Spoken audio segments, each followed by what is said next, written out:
ഞാൻ ഉദ്ദേശിച്ചത്, ഞാനിത് പഠിച്ച് മിടുക്കിയായി പരീക്ഷ പാസ്സായി നല്ലൊരു വക്കീലായി വരണമെന്ന് സ്നേഹത്തോടെ ആഗ്രഹിക്കുന്നല്ലേ മഹിസാർ ഈ വാക്കുകളോട് ഉദ്ദേശിച്ചേ?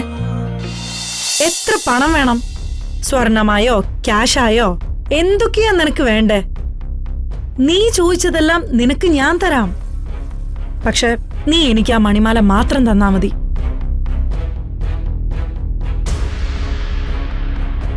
ഞാൻ എന്ത് ചോദിച്ചാലും നീ തരുമോ? തരും. നീ ചോദിച്ചതിലും കൂടുതൽ ഞാൻ തരും. എനിക്ക് വേണ്ടത് ആ മണിമാലയാ.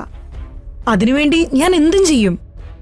എങ്കിൽ ഈ നിൽക്കുന്ന സീതയുടെ മകളാണ് നീ എന്ന് നിനക്ക് രമാദേവിയുടെയും ഈ വീട്ടിലുള്ള എല്ലാവരുടെയും മുന്നിൽ വെച്ച് പരസ്യമായിട്ട് സമ്മതിക്കാൻ പറ്റുമോ?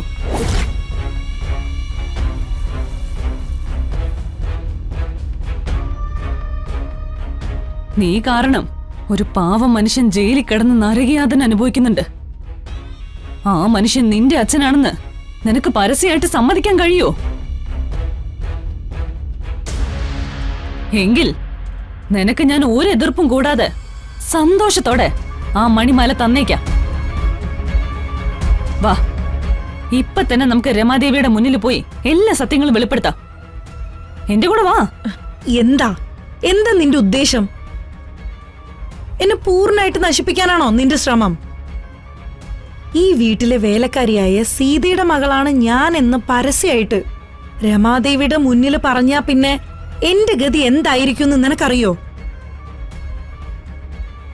ഈ വീട്ടിലെല്ലാരും വെറുക്കുന്ന നീ എന്റെ കൂടെപ്പിറപ്പാണെന്ന് പറഞ്ഞാ പിന്നെ രമാദേവി എന്നെങ്കിലും എന്നെ മരുമകളായി അംഗീകരിക്കുന്ന നിനക്ക് തോന്നുന്നുണ്ടോ?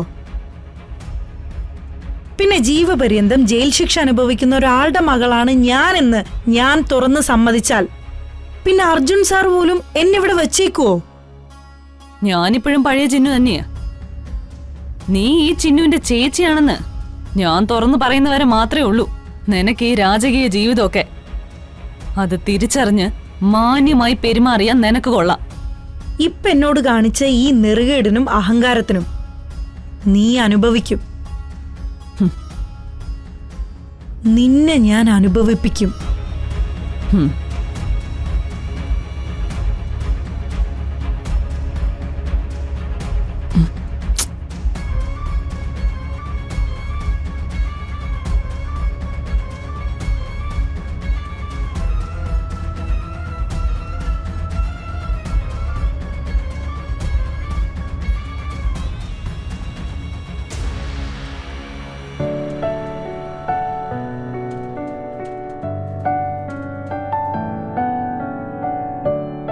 വിധി എന്താ എപ്പോഴും എന്നോടിങ്ങനെ?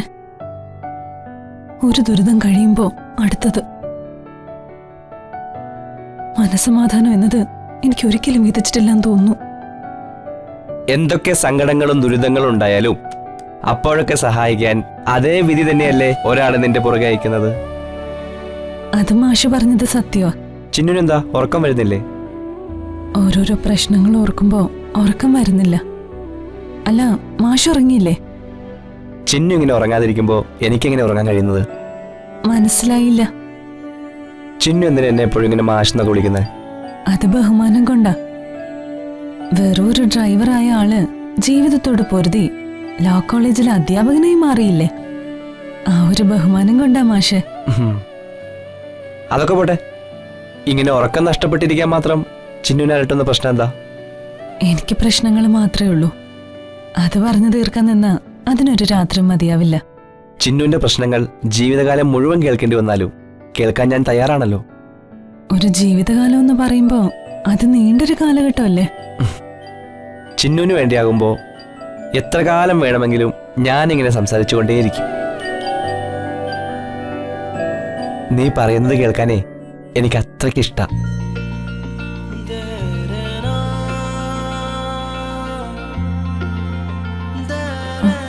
എന്താ മാഷെ കയ്യില്? എന്താ? സർപ്രൈസ്.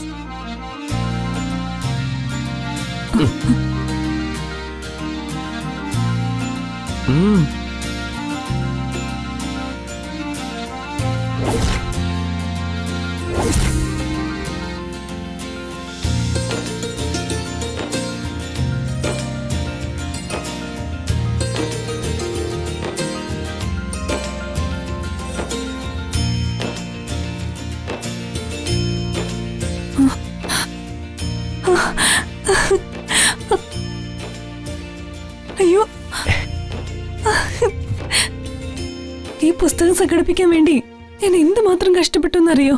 ഈ പുസ്തകം എടുക്കാനേ ചിന്നു ലൈബ്രറി മുഴുവൻ തിരക്കിയത് ഞാൻ ശ്രദ്ധിച്ചായിരുന്നു. അതുകൊണ്ടാണ് ഞാൻ ഈ പുസ്തകം വാങ്ങിയത്. സന്തോഷായി.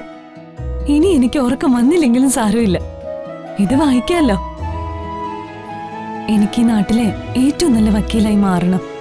ഒരുപാട് പാവങ്ങളെ ദുരിതങ്ങളിൽ നിന്ന് രക്ഷപ്പെടുത്തണം. അതിനെല്ലാം നിന്നെ കൊണ്ട് സാധിക്കും ചിന്നു. നീ ആദ്യം ഈ പുസ്തകം ഒന്ന് തുറന്നു നോക്കി.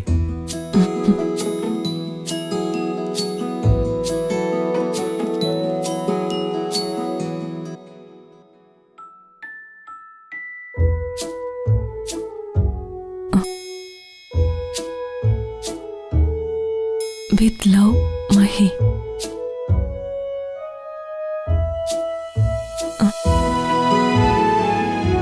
മാഷത്തിൽ എന്താ എഴുതിയിരിക്കുന്നത്?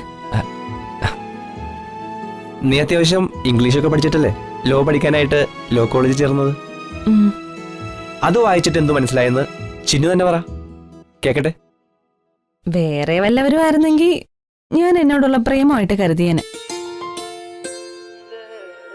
പക്ഷെ ഈ മാഷ് അങ്ങനെയൊന്നും അല്ലെന്ന് എനിക്കറിയാം.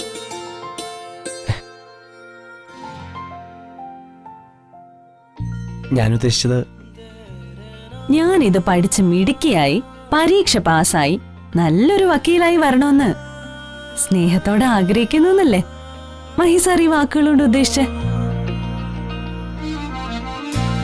ഉറക്കം വന്നില്ലെങ്കിലും വിരോധമില്ല. അത്രയും നേരം ഈ പുസ്തകം എനിക്ക് വായിച്ചു പഠിക്കാമല്ലോ. എന്ന് ഞാൻ പഠിക്കട്ടെ.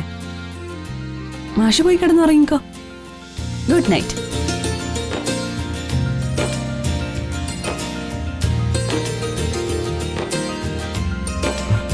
Good night.